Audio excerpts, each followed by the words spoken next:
Maria também, todo mundo aqui. Todo mundo aí dando um apoio, né? Aperta ali no aviãozinho, ó, manda para alguém. E aí, tudo bem? Tudo bem, e por aí, tudo certo? Bem, tudo bem. Muito frio. É, quanto que tá aí de temperatura? Putz, nem vi, sabia? Tá bastante frio. Tá bem baixinho. É, eu acho Mas que aqui hoje amanheceu bem frio, agora tá um pouquinho menos, eu acho, né? Mas, então tá bom. Bom, Rita, então a ideia da nossa conversa é falar de um modo geral sobre a separação, né? A gente, apesar de não ter conversado antes da live, na semana passada a gente falou um pouquinho sobre o nosso trabalho e acho que vale a pena a gente conversar e também trazer um pouquinho para as pessoas desse olhar mais respeitoso com relação à separação e até entender como a psicologia e o direito podem caminhar juntos, né? Nesse processo. Eu, apesar de trabalhar em consultório e com consultoria para separação, eu já trabalhei como perito assistente em alguns processos de separação também. que bacana. E foi justamente quando começou a abrir meus olhos mesmo para essa realidade, né? Da briga mesmo de casais com as crianças no meio. E tentar trazer uma conciliação entre os dois, né? Não sobre os motivos da separação, mas para que o ambiente fique mais ameno para as crianças. E aí É, e é muito difícil, né? Perceber que às vezes, por estar muito machucado ou por ter vontade de até machucar o outro de alguma forma, as crianças acabam entrando nesse jogo e elas são as mais prejudicadas, né? exatamente, né, Viviane? Eu até não sabia que tu já tivesse essa vivência, né, anterior como perita judicial, enfim, é nas avaliações psicológicas dos processos familiares, né, que tu está te referindo. E até mesmo nisso, é importante trazer aqui, que eu sempre falo assim, né? Claro que o advogado a gente litiga quando precisa litigar, né? Não é todas as vezes que a gente encontra aí um caminho do meio, digamos, né, com as duas partes. Mas é mesmo quando a gente litiga e quando a gente pede a avaliação técnica, né, no processo, até agora eu estava fazendo uma manifestação dessas, né? Que a gente não conseguiu conciliar, tem que pedir avaliação que até mesmo essa avaliação dentro do processo, às vezes, ela não consegue ser na profundidade que deve ser, né? Então, daí essa importância de um acompanhamento multidisciplinar, extradisciplinar, né? Que seria com outros técnicos. O direito, ele é multidisciplinar, né?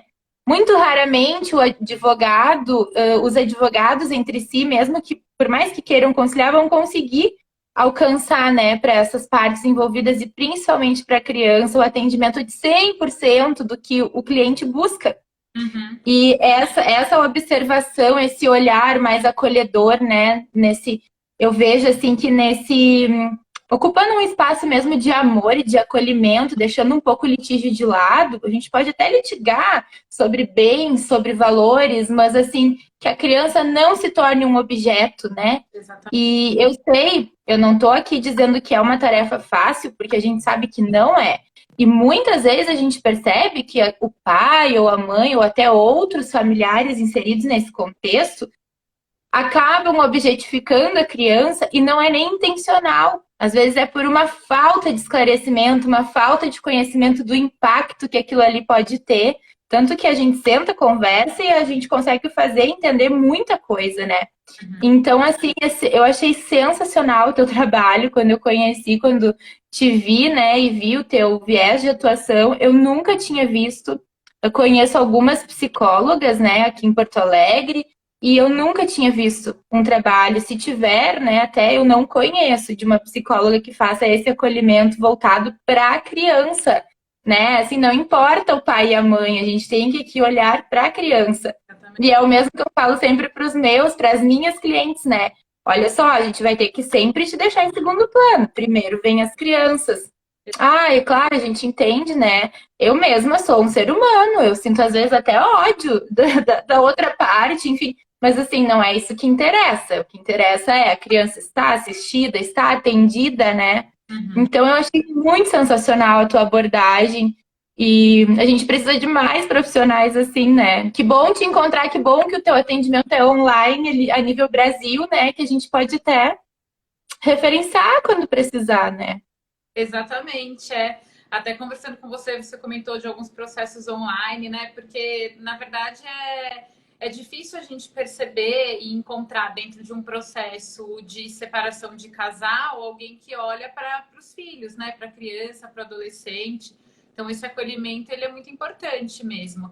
Eu comecei a perceber justamente por trabalhar com as crianças, né? Então, meu lado era o contrário. Então, depois da separação, os pais ou um dos dois me procuravam para atender a criança e ela tá, sei lá, tá muito triste, ou tá arrumando briga na escola, teve queda no rendimento escolar, foi por conta da separação, então ela precisa de terapia.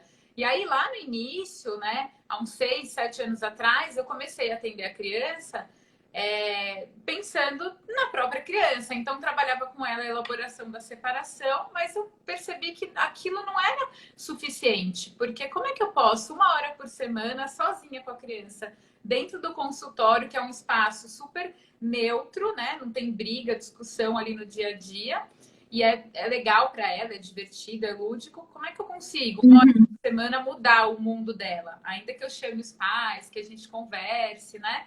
Então, eu comecei a transitar e trazer os pais junto com as crianças, para a gente poder trabalhar. E aí, as crianças começaram a se afastar um pouquinho, eu comecei a ficar mais com os pais do que com as Com crianças. os pais. E hoje eu tenho casais em processo de separação em consultoria que eu nem conheço as crianças. Às vezes eu vejo foto, às vezes nem isso, porque não adianta. E assim, né, como é importante essa tua abordagem, porque como a gente não falou antes, né, tu até nem sabe, mas por exemplo, eu tô trazendo isso pra minha vida, que teve, não era uma situação de separação, mas eu tive uma situação com o Miguel, que era o desfraude.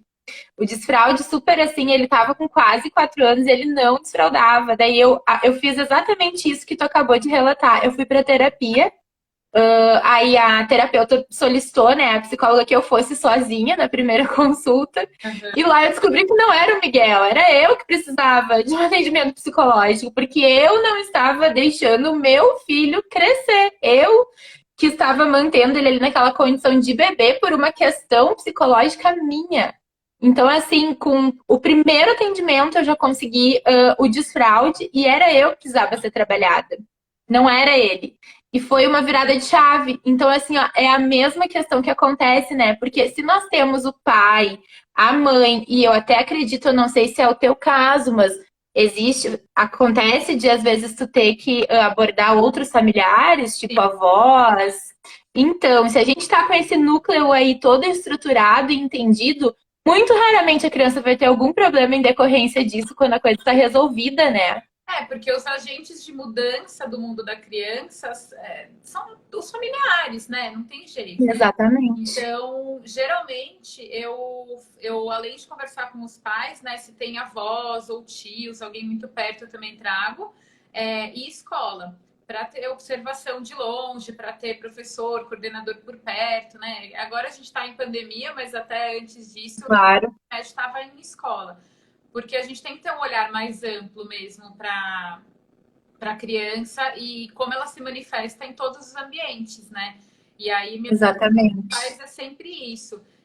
Dar uma olhada na criança, como ela está se expressando em todos os ambientes, né? Então, se a queixa vem igual da casa da avó, da escola, porque às vezes ela tem mais liberdade em um ambiente e ela consegue ser mais ela consegue expressar mais emoções.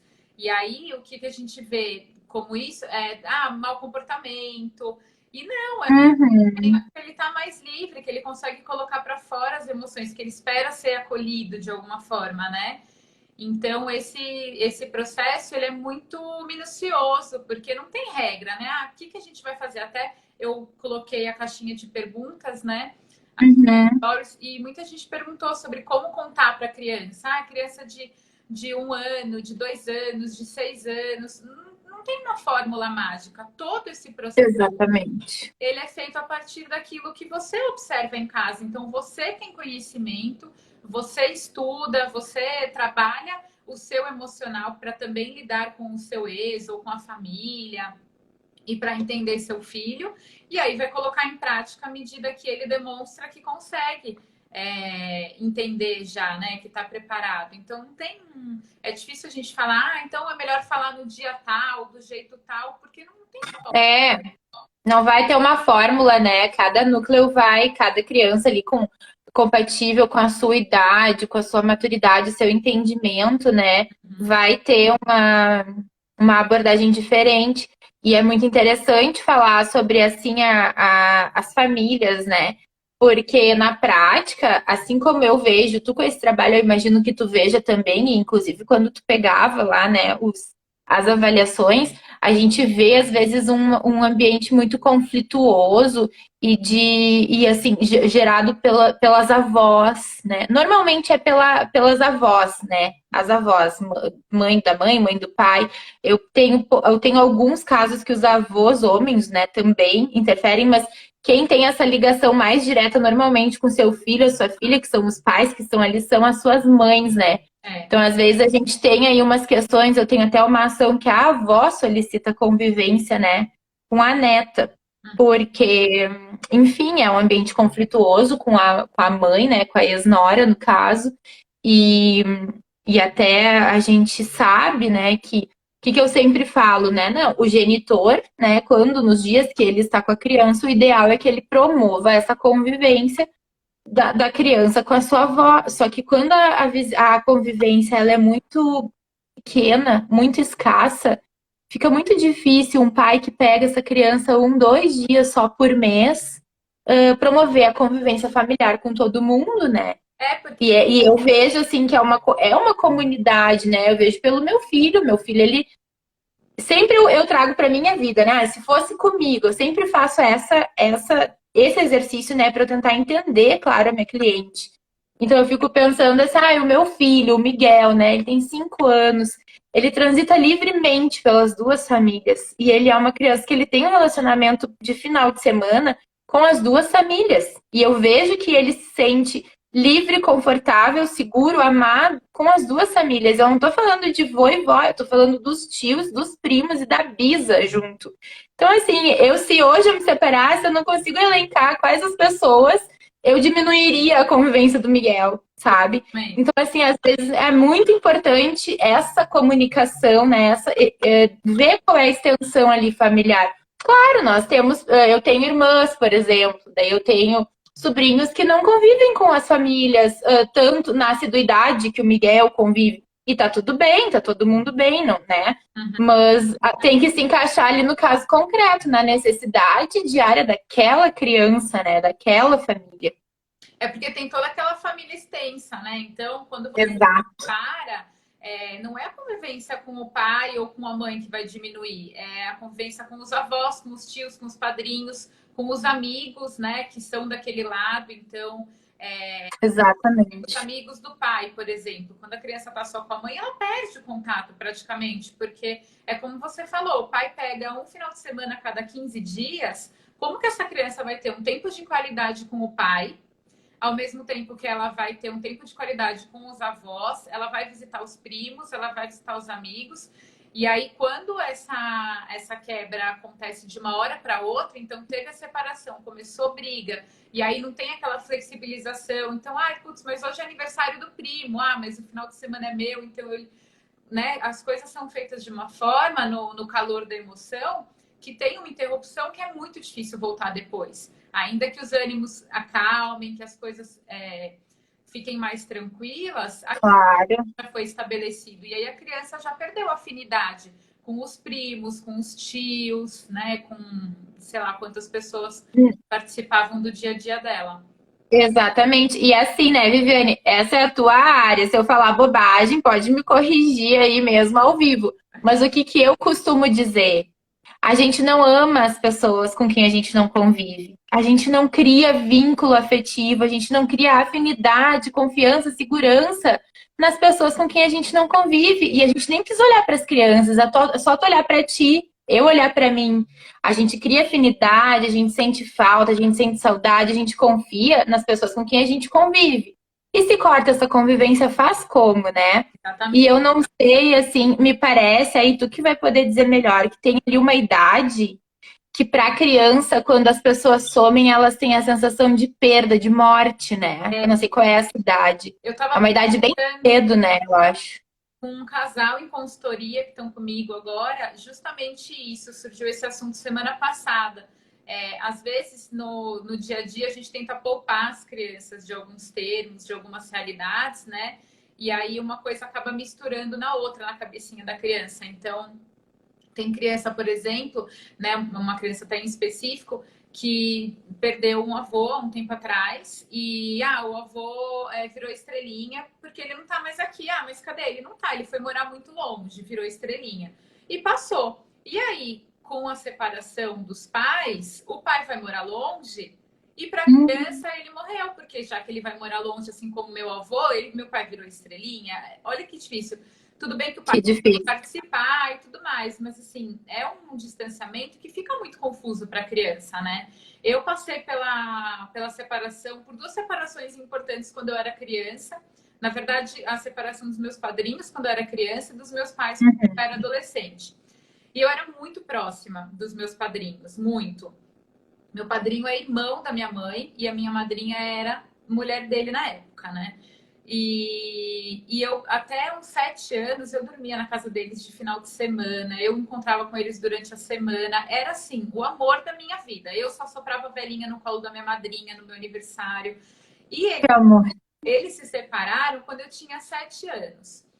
E aí, assim, tentaram me poupar, né? Então, falar qualquer coisa como se eu pudesse esquecer alguém que faz parte todo dia da minha vida, né?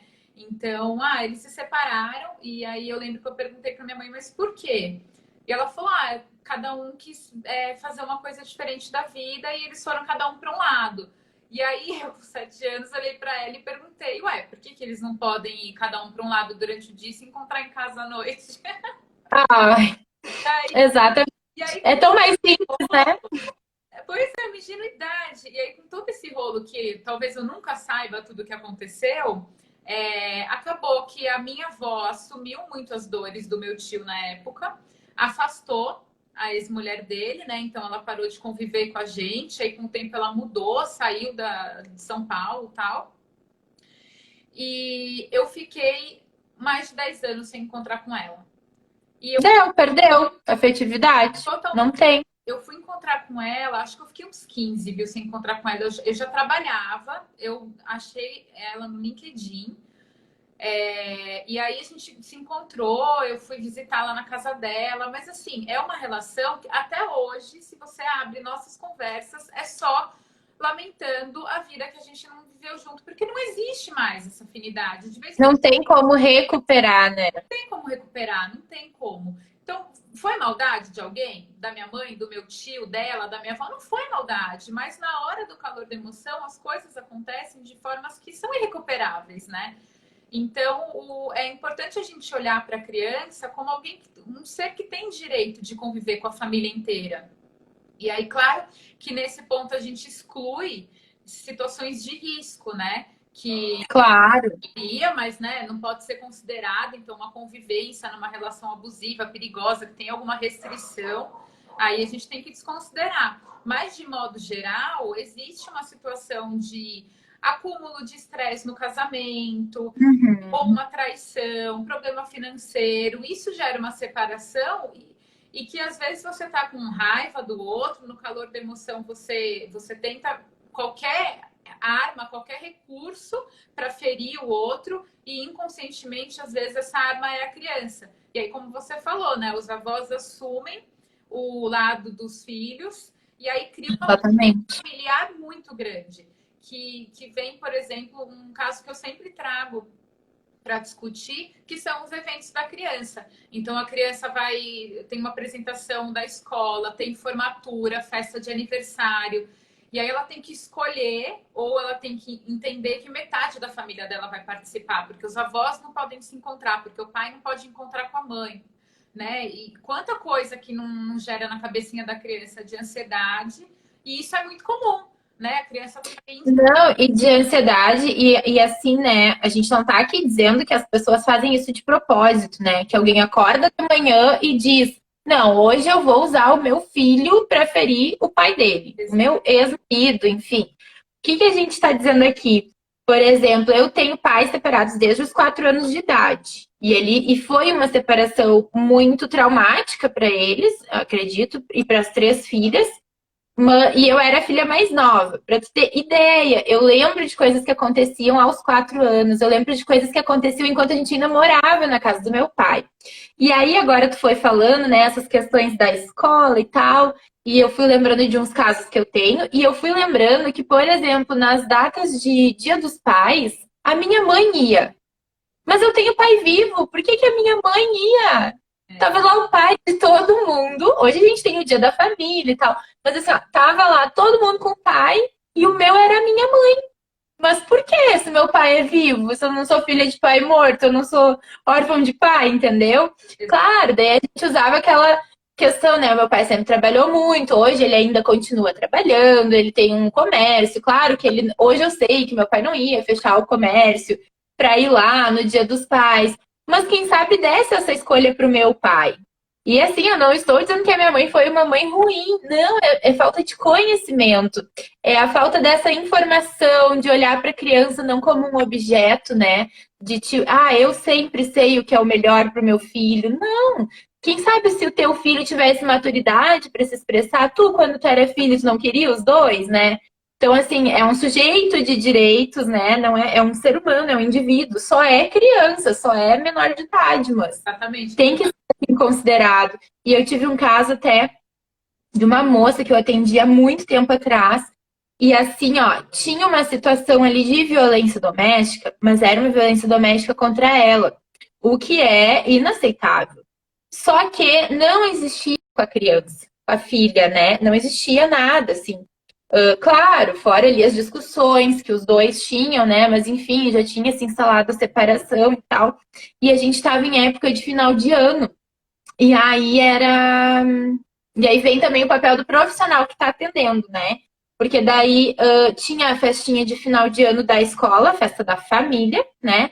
Onde até então, em todos os anos anteriores, o pai e os avós paternos, assim como os maternos, haviam comparecido. E a minha cliente me disse assim: não, eu acho que ele não tem que ir, porque é o meu final de semana. Eu me lembro exatamente dessas expressões. É o meu final de semana com a minha filha e ele vai estragar o meu momento com a minha filha. Então, essa percepção, daí eu sentei, conversei, expus essa questão pelo viés da criança, e eu disse, na verdade, a frase correta é um momento da tua filha e é um momento da filha de vocês com a família dela. E a família dela é formada por pai, mãe, avós maternos, paternos, o atual padrasto, né? Os tios, as pessoas que sempre foram presentes na vida dela. Então, assim, ó, a gente tem que, esses dias aqui no Rio Grande do Sul, nós temos Inter e Grêmio, né? Que é o Grenal, é a dupla aqui dos times. E esses dias o meu filho, nós somos todos colorados, né? E ele é colorado. E o Miguel, ele me ensina muito, né? E ele me fez uma observação que eu trago pro direito, que ele me disse assim: mãe, eu gosto do Grêmio também. E daí eu falei, meu filho, pelo amor de Deus, nunca mais repete isso. Deus o livre, teu avô, teu pai, teus tios escutando que tu gosta do Grêmio, meu filho. Não, tu não pode torcer pro Grêmio e pro Inter dele, mãe, mas eu não disse que eu torço. Eu gosto. Mãe, por que que vocês têm essa mania de que a gente tem que escolher um para gostar? Eu posso gostar de todos, mas ser do Inter e torcer para o Inter ganhar. E eu pensei, claro, assim como filhos, eles podem gostar de todos, não tem que escolher pai e mãe. Porque a criança tem, né, Viviane, quando a gente entra, às vezes, em alienação parental, ela tem uma crise ali de. Ela se alia à mãe ou ao pai, ela se sente traindo o outro, né? Então, nesse meu caso, como a menininha, ela, tipo assim, ela tinha a mãe, tinha o padrasto, ela se sentia traindo o padrasto e vice-versa, e traindo o pai quando ela falava que gostava muito do padrasto ou quando ela falava que gostava muito do pai. E na verdade a gente não precisa dividir a criança em 2 ou 3 partes, né? Ela tem espaço para todo mundo. Né? Esse tipo de atitude diz muito mais da insegurança do adulto sobre a criança do que da limitação que ela vai ter de amar pessoas diferentes, de lados diferentes, né? Porque Exatamente. Geralmente se sente obrigada a escolher um dos lados e, consequentemente, se ela escolhe um lado, ela precisa não gostar do outro e precisa entender que o outro está errado.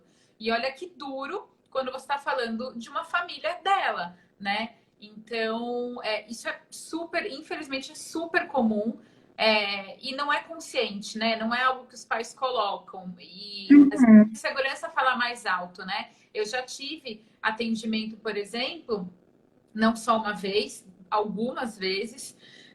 Por exemplo, do pai tá num novo relacionamento e aí a criança vai para casa do pai no final de semana e a mãe fala: não vai dar beijinho na mulher dele para que chegar em casa, viu? Se ela te perguntar alguma coisa, não responde, não fala com ela.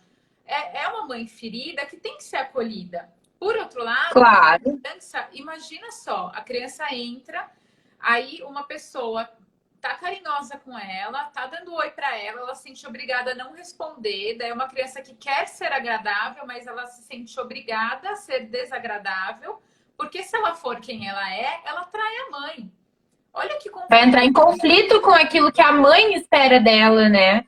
Ou o pai, se for o padrasto, enfim. Exatamente. Então, é muito complexo isso, porque na cabecinha da criança ela só quer ser livre, né? Ela quer circular pelos ambientes, percebendo o que tem de bom numa relação, na outra, né? Além dessa situação da criança se sentir pressionada a escolher um dos lados, também tem a criança que acaba assumindo o inocente da história, né? E isso nem sempre é, de fato, o inocente da separação. Então, o que é comum também, por exemplo, uma família que, na hora de contar para a criança sobre a separação, eles contam separados. Então, a mãe de um jeito, o pai de outro.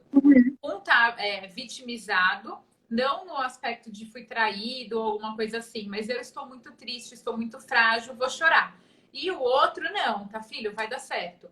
Não importa quem fez alguma coisa errada para a separação acontecer. A criança, naturalmente, vai entender que quem tá forte é o mal da história, porque o outro tá chorando. Claro. É o outro que tá sofrendo, né? Que tá tendo ali os efeitos colaterais. E isso tudo é inconsciente, né? Essa percepção. Consciente. E aí ela acolhe. Então, eu já tive criança de 7 anos que literalmente o pai deita no colo para chorar. E ela acha que a mãe tá errada. Só que imagina que conforto para o pai. É gostoso, você tá no colo do seu filho. Pô, meu filho é tão maduro, é super compreensivo, mas o papel tá invertido. E isso tem que ser visto com bastante carinho, porque gera muita aflição para a criança. Os meus pais se separaram quando eu era adolescente. E o meu pai sofreu muito. Não que a minha mãe não tenha sofrido, mas nessa postura, ela teve a postura de tudo vai dar certo, eu confio. Ele teve a postura de não queria que fosse assim. Mas eu já era mais velho, eu tinha 17 anos. E eu me lembro dele me buscando na casa das minhas amigas de final de semana, porque ele não conseguia dormir sozinho, porque ele estava muito triste. E eu me pus nesse lugar. Eu falava, pai, se você precisar de alguma coisa, me liga. Se precisar de alguma coisa, eu tô aqui. É claro que ele queria esse colo. Ele estava se sentindo. Claro. Imagina também alguém que viveu a vida inteira numa casa com mulher, com filhos, com gato, filhos. com cachorro, de repente está sozinho. Deve ser muito duro. Mas esse cuidado, principalmente quando é criança, né, e não adolescente no meu caso, ele é muito importante, porque o papel inverte e é difícil depois limpar a cabecinha da criança para ela não enxergar mais aquela pessoa como vítima, não se sentir mais responsável em acolher, né? Então, é muito comum que depois da conversa, principalmente no meu programa de consultoria para separação, que nem sempre precisa ser feito antes da separação, às vezes já aconteceu, e aí a gente senta para conversar e colocar as coisas nos eixos, as pessoas, né, os pais, até os avós falam, eu não tinha a menor ideia do que eu estava fazendo. É reflexo do sofrimento da criança, mas às vezes você não percebe, só ela não lidou bem com a separação. Ela tá super revoltada, ou tá super triste, ou tá deprimida, não tá lidando bem. Então tem que ir para terapia. E não é esse o ponto. Como as coisas estão escondidas até agora, né? Não, e tu sabe que isso é uma coisa assim, eu tenho, menina, eu tenho uma sorte que eu tenho as minhas clientes assim, a grande maioria delas vem assim muito muito informada e às vezes eu coloco para elas os aspectos e às vezes a pessoa não tinha se dado conta e a pessoa acolhe aquilo, nossa, entendi, claro, não tinha pensado nisso. Então, assim, eu me sinto muito privilegiada, né, nesse sentido.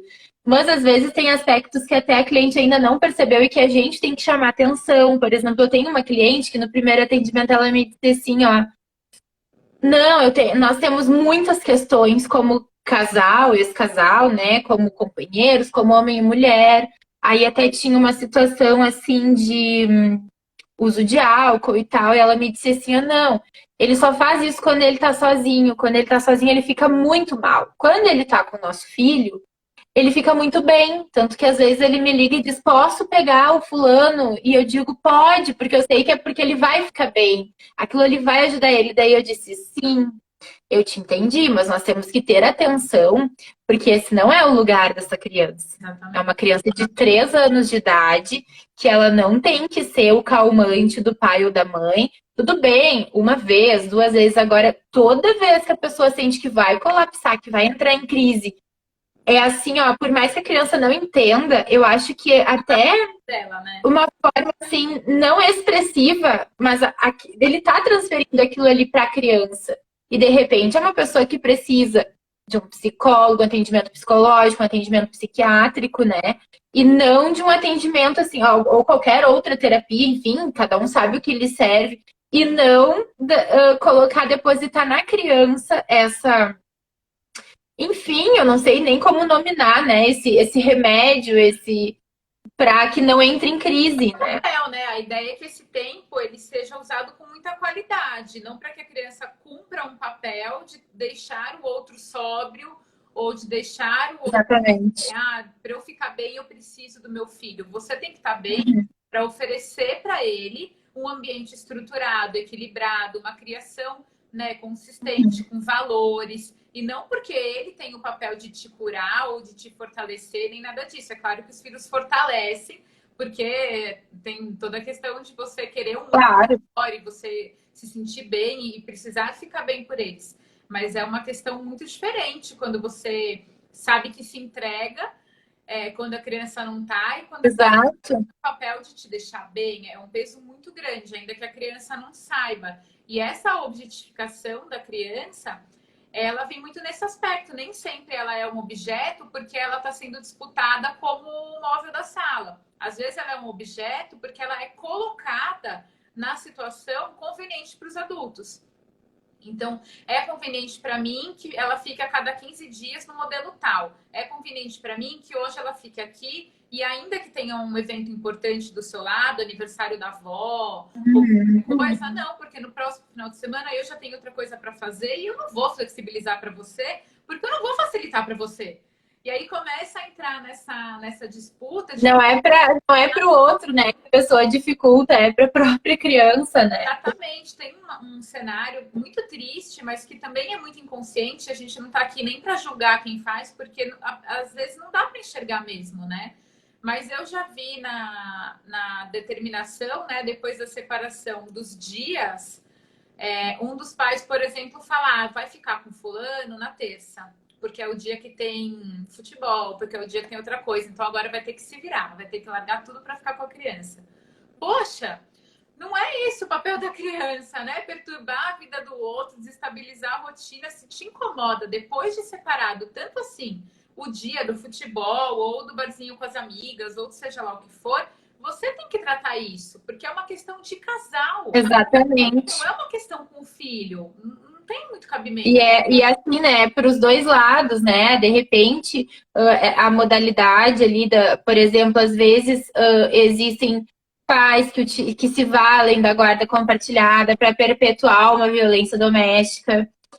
Mulheres também, nós também somos abusivas, podemos ser abusivas, e isso é até uma forma de perpetuar uma abusividade, né? Não vai ser no único dia que o ser humano tem um futebol, não, vai ser nesse dia, né? Enfim, são muitos aspectos realmente.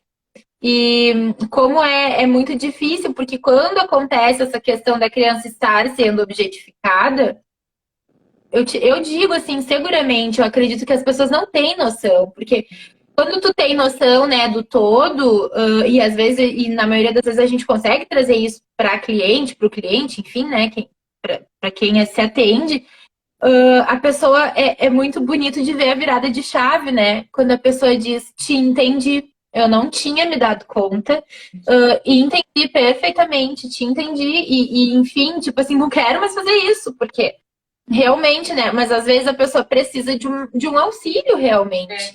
E, Depois que a gente passa por um processo traumático, né, ou qualquer processo muito intenso que desperta um turbilhão assim de emoções, é difícil a gente ter uma consciência absoluta do que está acontecendo. É a mesma coisa que um luto, né? Se você perde alguém, você não está preparado para tomar decisões de vida depois desse processo traumático. Precisa de um tempo. O que acontece na separação é que a criança está passando pelo processo traumático ao mesmo tempo que os adultos responsáveis por ela, mas ela geralmente não um sujeito de ações. Então, ela não pode colocar em prática o que ela acha melhor. E aí, os pais que estão machucados naquele momento, e por uma questão cerebral, né, uma questão fisiológica mesmo desse momento mais intenso emocionalmente, eles não colocam em prática inconscientemente o cenário melhor e a criança também não consegue se expressar. E aí é o que a gente falou agora há pouco, né? São relações e momentos que se perdem depois de um tempo, né? Quando você adquire a sua consciência de volta, você fala, putz, realmente, eu vou fazer diferente a partir de agora. Mas e o que foi perdido? Então, por isso que é muito importante a informação chegar e a gente fazer alguma coisa imediatamente com ela. A partir do momento que eu abri meus olhos e vi que eu posso oferecer um ambiente mais respeitoso para o meu filho, ainda que isso exija de mim ter um contato com o meu ex, que pode me machucar muito, eu vou fazer. Né? Então, eu já vi, por exemplo, criança ser vacinada 2 vezes, porque a campanha de vacinação era naquela semana e os pais não se falaram. Eu já tive um paciente criança que, por algum motivo, não me lembro qual, isso tem muitos anos, a van da escola deixava a criança todos os dias, a van tinha o cronograma, né? Então, segunda na casa da avó de uma, do outro, tal, tal. E aí, naquele dia, por algum motivo, não teria ninguém para receber na casa que ele iria. E na hora dos pais se falarem, aquela coisa de não quero nem ouvir, tá bom? Ninguém entendeu nada. Foi um grave erro também do motorista da van, porque era uma criança de 8 anos, abriram a porta, a criança tocou a campainha, a van foi embora e não tinha ninguém para receber. e a criança ficou lá. A criança ficou lá até que passou uma pessoa na rua, percebeu o que estava acontecendo, acho que tinha um bar, um restaurante ali do lado, e aí foram ligar para outra avó, que era o único número que a criança tinha de cabeça, era uma outra avó que não tinha nada a ver com a gestão de horário naquele dia, para ir buscar. Olha que perigo, né? Exatamente. Que sorte que não aconteceu nada mais grave, né? Porque quanta coisa, acidente, sequestro, sumir, se perder. Ai, meu Deus, não consigo imaginar. O motorista da van foi. Talvez ele seja o mais errado disso tudo, mas é um risco, porque como é que alguém pode ser que, sei lá, tivesse alguém para receber a criança fisicamente, mas não tivesse estrutura em casa. Às vezes não tem almoço, às vezes não tem um ambiente preparado para ela. Então, essa relação, essa conversa é muito importante. Exatamente. E, claro, houve o erro do motorista, né? Deveria ter esperado a criança entrar. Mas, assim, se não fosse essa falta de comunicação, o motorista não ia precisar estar ali gerenciando diversos dias e horários diferentes também, né? Bem, exatamente. Então é realmente uma situação muito complicada. Nossa, a comunicação sempre é o melhor, né? E eu sei que não é sempre que é possível e não é sempre que não vai ser doloroso. Só que assim, ó, nós somos adultos, né? As crianças, nós temos que ter mais preparo, e se não tivermos preparo para gerir, então assim, nós procuramos ajuda, né? Agora a criança não é ela que escolhe viver isso. A criança simplesmente ela é jogada no meio, né? Enfim, quem toma a decisão da separação? Claro que ninguém é obrigado a ficar junto para sempre, não é isso. Uhum. Agora, assim, aconteceu um desacerto entre os adultos, a criança ela não é consultada, ela não tem maturidade emocional, né, psicológica, nada disso. Os adultos têm o tempo para elaborar a separação, né? Então, uma das coisas que eu sempre respondo quando me perguntam da hora certa para falar com as crianças é que entendam qual é o papel dela no meio disso tudo? Então, você toma a decisão de se separar do seu marido, e aí você elabora essa decisão antes de falar para ele. Quando ele ouve, ele elabora antes de vocês entrarem num consenso, ainda que seja rápido, uma semana, coisa que geralmente não é, né? Demora mais tempo. Você pensa o que vai ser da sua vida, para onde você vai, aonde você vai morar, como é que vai ser a distribuição de dias da criança. Tem muita informação que antes da separação acontecer, você elabora. A criança não tem esse direito, né? Porque Exatamente. a separação vai acontecer, a vida vai ser assim, a partir do dia tal, você vem comigo, você vai para o outro. Tem uma quebra de rotina grande, então ela vivia num ambiente harmônico, que de repente as pessoas não comem mais na mesma mesa, ela acorda e os pais não estão mais na mesma cama, o passeio do final de semana passa a ser só com um ou só com o outro, e isso tudo ela vai sentindo, né? Então, e de repente ela tem a casa do pai e a casa da mãe, mas qual é a casa dela? Né? Exatamente. Então, assim, quando eu tô na casa, porque eu me lembro que eu falava assim, na casa do meu pai, na casa da minha mãe. E qual é a sua? E eu, por muito tempo na minha vida, até a minha vida adulta, eu tinha essa falta da sensação de pertencimento. Esta é a minha casa, este é o meu lar. Qual é? Não tenho, é a casa da minha mãe, a casa do meu pai. Então, assim, são coisas, claro, eu até nem acho que isso me impactou negativamente na minha vida, talvez sim, mas enfim, não descobri até aqui. Me impactou primordialmente, aos 5 anos de idade, eu decidi que eu seria advogada e que eu trabalharia com direito de família, e isso foi muito em decorrência do que eu vivi ali no meu núcleo familiar. O processo dos meus pais foi um processo super litigioso, durou mais de 10 anos. E assim, eu me lembro muito de mim, né? As minhas irmãs eram mais velhas, mas assim, ó, os meus pais, não de ruindade, não é isso, de desespero de cada um. Eles não nos poupavam. Eles não nos poupavam das coisas que eram ditas nas petições, das coisas.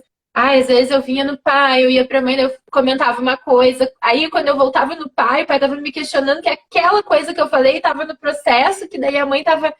Meu Deus, então assim, eu cheguei no ponto, Viviane, que eu assim, eu cuidava tudo que eu ia dizer pro meu pai e pra minha mãe, eu não podia ser eu. Porque qualquer coisa que eu dissesse ia parar dentro do processo e o outro ia me cobrar. Exatamente. Exatamente. Então eu ficava com aquele conflito assim, ó. Eu não quero deixar meu pai triste, eu não quero deixar minha mãe triste. Ai, meu Deus, o que eu respondo agora quando meu pai me perguntava alguma coisa, ou quando a minha mãe, minha irmã mais velha, né, que me cuidava, quando eu vinha pro pai me perguntava alguma coisa. Enfim, e todas as pessoas fazem essas coisas sem se dar conta que tá prejudicando. A pessoa não se dá conta, mas tá impactando, né? Exatamente. Tem criança que eu já vi, por exemplo, que tá com dor de barriga e não conta. Por quê? Porque sabe que o pai ou a mãe não deixa ela comer doce durante a semana. Daí ela foi para casa de um dos dois, comeu doce, aí teve dor de barriga e aconteceu uma briga, né? Na hora que você vai entregar a criança lá pro outro, porque comeu doce. Porque comeu doce, você não devia ter deixado. Passa 1 mês, 2 meses. A criança tá com outro tipo de dor. O que ela vai associar? Se eu contar, vai dar briga. Então, eu não vou contar. Então, ela pode não estar só com uma dor de barriga. Ela pode estar se sentindo mal de verdade, ela pode ter se machucado. Dependendo da idade, ela não tem maturidade para entender que ela sentir dor não é motivo de briga. Que o motivo tá tudo bem é de rotina ou de combinado entre os pais. Então, ela é quase matemática. Eu sempre falo isso porque, imagina só, a criança entende que um casal, quando se separa, não se fala mais. Um casal sem filho se fala, por causa do filho. Sempre que esse casal se fala da briga. Ou seja, se eu não estivesse aqui, os meus pais não iam brigar. Ela se sente culpada o tempo inteiro. E eu já cansei. Exatamente. De história falando. Eu queria ir para outra família para os meus pais não terem que brigar mais. Eu preferia não ter nascido. É muito forte a gente ouvir isso, mas é muito... E até comportamentos suicidas, né? Quem sabe se eu não estiver mais aqui, os problemas dos meus pais acabam. Porque eles só brigam por minha causa. Exatamente. Ela se sente culpada. E a questão não é nem a briga em si, né? Não é nem a briga em si, é a briga que não poupa a criança, na presença da criança, ou que participa a criança, né? Eu e teu pai brigamos, eu e tua mãe brigamos. Às vezes... Querem se matar. criança é diferente, né? Até isso é diferente, né? Exatamente. Não é em si, é o poupar a criança, né? Exatamente. Às vezes é só um tom de voz mais seco, mais duro, e isso já é o suficiente para ela entender que não tá legal. E aí ela vai ficar muito chateada e vai se sentir culpada. Então, é importante a gente pensar a longo prazo qual é o impacto de tudo isso, né? Porque, de uma certa forma, a criança está exposta a uma situação que ela precisa como se fosse uma sobrevivência, né? Ela precisa manipular, não com a intenção negativa, né, desse termo, mas ela precisa manipular de alguma forma para não dar briga, para não ter problema. Então, eu sei o que eu falo para minha mãe e sei o que eu escondo, porque vai dar briga com meu pai. O contrário também. E aí ela vai aprendendo a viver em diferentes ambientes, colocando para fora algumas coisas. Então, uma coisa é a gente colocar regras diferentes para a criança de modo amplo, que ela tem total condição, geralmente, de lidar com realidades Uhum. diferentes. Isso é muito bom, Tem, né? Às vezes uma coisa pode. Isso ela vive até quando os pais estão casados, sabe, né? Que um é um pouco mais permissivo do que o outro. Isso exatamente. é um estilo de cada um, é particular, e a criança tem total condição de lidar com isso. O que ela não deve ser exposta é uma situação que ela não se sente nem um pouco à vontade para ser quem ela é, para expor o que ela está sentindo, ou que ela sente que ela é culpada de alguma coisa, né? Então, existe uma linha muito tênue entre você ter o seu estilo, mas estar um pouco de acordo com a orientação do outro, a ter uma conversa, um objetivo em comum naquela educação, e a ter estilos completamente opostos, que tem atrito toda hora e a criança participa, Uhum. a criança assiste e se sente culpada o tempo inteiro, né? Não, e exatamente também tem uma limitação, assim, né? E que a gente vê muito, não sei se pra ti, assim, os que chegam pra ti é a mesma coisa que chega pra mim, mas a gente vê muito, assim, desacerto quanto a coisas básicas do dia a dia. Por exemplo, assim, ai, aqui na minha casa o meu filho dorme às 7 da noite. Lá ele fica até às 10 olhando televisão. Exatamente. Ah, eu não dou açúcar, o pai dá. Mas é que assim, né, a gente não tem como regular. Cada vez que o pai está com o filho ou que a mãe está com o filho, ele está exercendo também a autoridade parental dele, né? Então, assim, outra coisa que dá bastante conflito, questões religiosas. Mas os pais, eles têm também o direito de passar aos seus filhos as suas culturas religiosas, seu estilo de vida. E a gente tem que entender, porque eu vejo, assim, que muitas vezes existe uma grande preocupação no sentido assim, ó. Ah, mas o meu filho não vai sofrer com isso? Ah, mas será que isso não vai impactar? Mas a questão é a seguinte: esse filho tem um pai e tem uma mãe, são indivíduos diferentes entre si. Claro, às vezes nós temos crianças muito pequenas, mas as crianças, elas só são crianças, mas elas são dotadas de inteligência e de capacidade também de adaptação, né? Então eu vejo assim, ó, com o tempo, depois assim, a convivência começa a acontecer, a coisa vai indo para o lugar, e muitas vezes os clientes dizem assim, ó, nossa, lá no início me parecia impossível que a gente se alinhasse. Mas a cliente, normalmente, ela acaba percebendo que a criança rapidamente, quando os pais estão alinhados, né, dentro do possível e alinhados ali com o bem-estar, a criança, ela também sabe, com 2, com 3, com 4 anos, que na casa da mãe é assim, na casa do pai é assado. E quando bem conduzido, até eu não vejo assim. Claro que tu pode falar melhor que eu do ponto de vista psicológico, mas eu vejo assim que a própria cliente relata, não, ele entendeu. Ah, às vezes dorme um pouco mais tarde, no dia seguinte tá com um pouco de sono, mas daí também assim aquele pai fica uma noite durante a semana. Não tem problema, né? Flexibilizar um pouco para ela ter um tempo maior de qualidade ali, de convívio com o pai, que não é só pegar na escola, dar janta, dar banho e botar para dormir. É olhar um filme junto, é brincar, é desenhar, tudo bem se no outro dia vai ser difícil acordar uma vez na semana, sabe? Exatamente.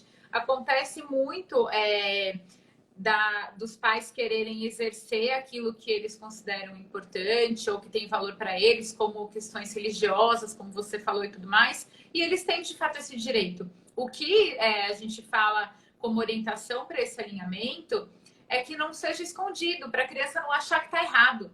Então, Uhum. fala, olha, você vai comigo, sei lá, num ambiente religioso, mas não conta para sua mãe, ela se sente errada, ela se sente traindo, ela se sente no papel de avaliar se aquilo que está acontecendo é certo ou errado e até pensa, pô, se minha mãe acha errado e eu confio nela, será que meu pai está me colocando em risco? Né? Então, o contrário também acontece, é claro. Então, Exatamente. quando você.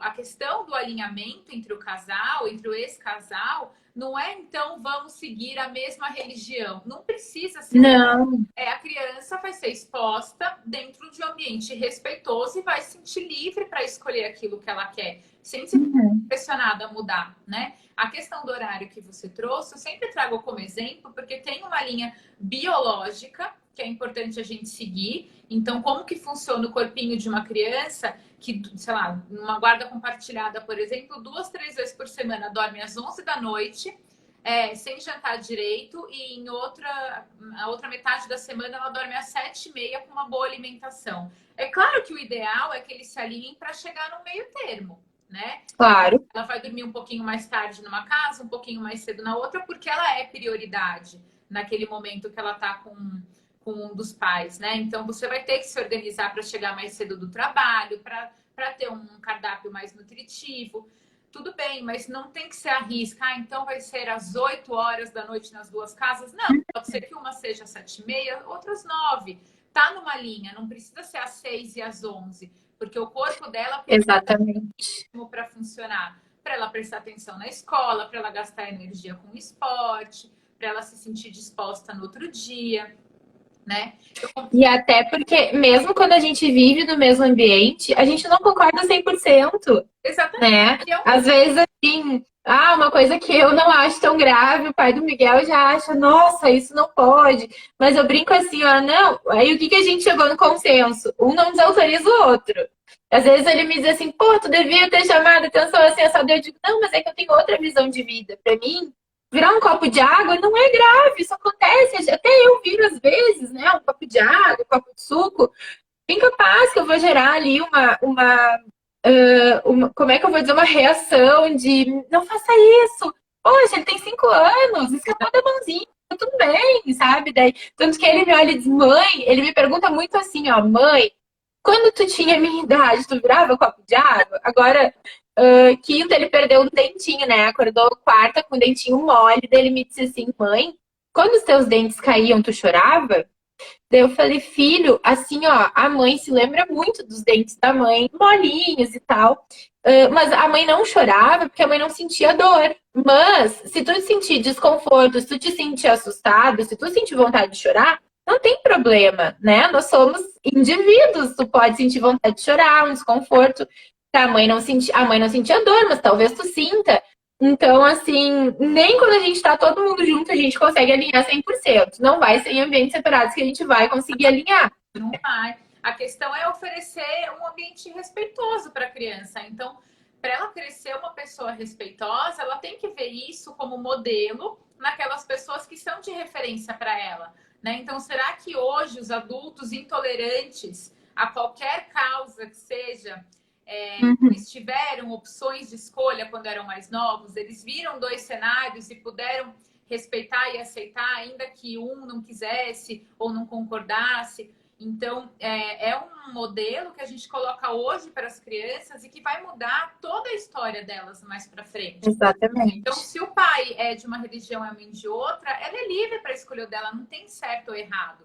Desde que a gente respeite, tá tudo bem, né? E às vezes a criança, ela não escolhe ali naquele momento, mas, por exemplo, assim, eu lá com 17 anos, eu consegui enxergar diversas coisas que quando eu tava ali no meio eu não conseguia enxergar. E é bem o que tu fala, teve coisas que eu perdi, eu não podia recuperar, eu pude reconstruir, ressignificar a minha relação com meu pai dos 17 para frente, que foi quando eu vim para Porto Alegre, fazer faculdade, enfim, fui morar com ele.